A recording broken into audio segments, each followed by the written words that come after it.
Cricket ಆಟವು ನಮ್ಮ ರೋಗ ನಿರೋಧಕ ಶಕ್ತಿಯನ್ನು ಹೆಚ್ಚಿಸಿ ಆರೋಗ್ಯ, ಶಾಂತಿ, ನೆಮ್ಮದಿಯ ಜೊತೆಗೆ ಜೀವನ ಶೈಲಿಯನ್ನು ಸುಧಾರಿಸಲು ಸಹಾಯ ಮಾಡುತ್ತದೆ ಎಂದು ಸಿದ್ದಾಪುರ ಸ್ಪೋರ್ಟ್ಸ್ ಅಕಾಡೆಮಿಯ ಪ್ರಧಾನ ಕಾರ್ಯದರ್ಶಿ ನಂದನ್ ಬೋರ್ಕರ್ ಹೇಳಿದರು.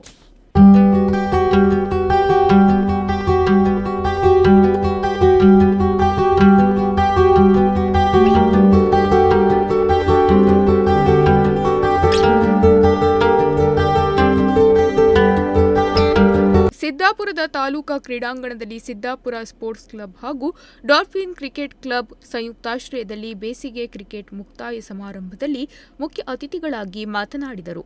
ಸಮಾರಂಭದ ಅಧ್ಯಕ್ಷತೆ ವಹಿಸಿದ್ದ ಸಿದ್ದಾಪುರ ಸ್ಪೋರ್ಟ್ಸ್ ಕ್ಲಬ್ನ ಅಧ್ಯಕ್ಷ ವಿನಾಯಕ್ ಶಂಕರ್ ಶೇಟ್ ಮಾತನಾಡಿ, ಕ್ರೀಡಾಪಟುಗಳು ಈ ಶಿಬಿರದಿಂದ ತಮ್ಮ ಕ್ರೀಡಾ ಪ್ರತಿಭೆಯನ್ನು ಪ್ರದರ್ಶಿಸಿ ಜಿಲ್ಲಾ, ರಾಜ್ಯ, ರಾಷ್ಟ್ರ ಮಟ್ಟದವರೆಗೂ ಬೆಳೆಯಲಿ ಎಂದು ಶುಭ ಹಾರೈಸಿದರು.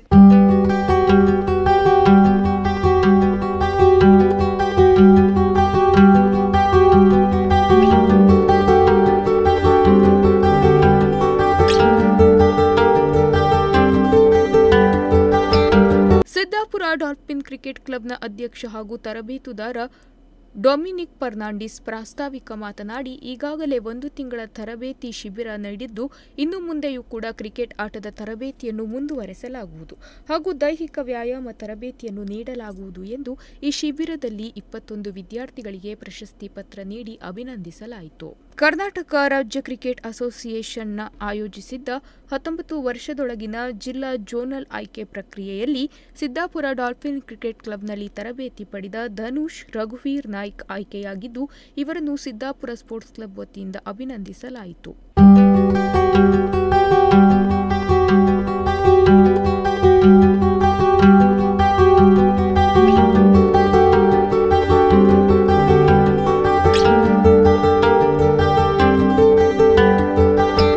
ಡಾಲ್ಫಿನ್ ಕ್ರಿಕೆಟ್ ಕ್ಲಬ್ನ ಸಂಯೋಜಕ ಹರ್ಷ ಹೆಗಡೆ, ಸಿದ್ದಾಪುರ ಸ್ಪೋರ್ಟ್ಸ್ ಅಕಾಡೆಮಿಯ ನಿರ್ದೇಶಕ ಪ್ರಶಾಂತ್ ಡಿ ಶೆಟ್ ಉಪಸ್ಥಿತರಿದ್ದು ಶುಭ ಹಾರೈಸಿದರು. ಈ ವೇಳೆ ರವಿ ಅಂಬಳ್ಳಿ, ಗಣಪತಿ ನಾಯ್ಕ್, ಅನೂಪ್ ಹುಲೇಕಲ್, ರಾಘವೇಂದ್ರ ರೇವಣ್ಕರ್, ವಾದಿರಾಜ್ ಡಿ ಶೆಟ್ ಇನ್ನಿತರರು ಉಪಸ್ಥಿತರಿದ್ದರು. ರಮೇಶ್ ಹಾರ್ಸಿಮನೆ, ನುಡಿಸಿರಿ ನ್ಯೂಸ್, ಸಿದ್ದಾಪುರ.